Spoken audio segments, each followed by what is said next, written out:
Pelvan, Ahmet Pelvan ikfem Leyli'nin 200 manat bayrağı güçlüğün aşağı. Final. Final diyor Mayta. Final. Şu birler ayda hoş olmaz. Şu pelvanlar final tutlusuna verirse 200 manat bayrağı. Tayin mi? Amerika'yı doğaslara deyip bırdatlar koydurdu. O görüstük görüyorlar. Hayır onu. Давай, Osa! Давай! O. Ya mama saraydı. Kardeşim. Ne çıkacak?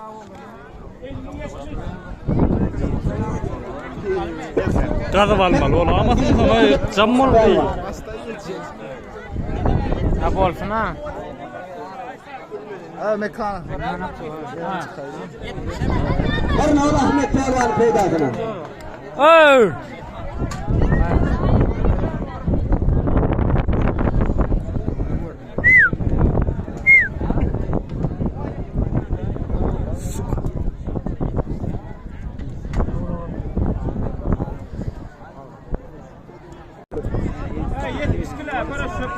Baba, Emrakka.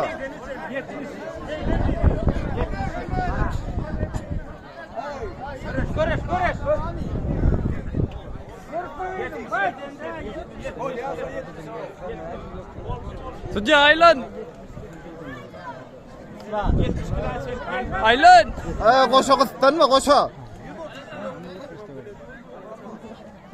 Geç o ta geçme. Sağ ol, sağ ol. Var. Ay koşa. Hükümet buyur. 900'e görürse Ben 50 iskeletin pelvanlar gel ortağa görürsün. Ben 50 kilo. 50 kilo ben çıkacağım. Benim ortak mı? Görüş başladı.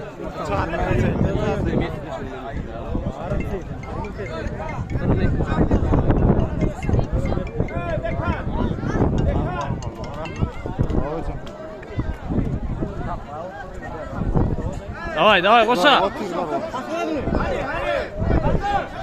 Ay billah. Kazandı Ahmet Pelvan 200 manat bayrağın iyisi oldu. Alpay ne diyorsun? Gel lan. Bara, bara.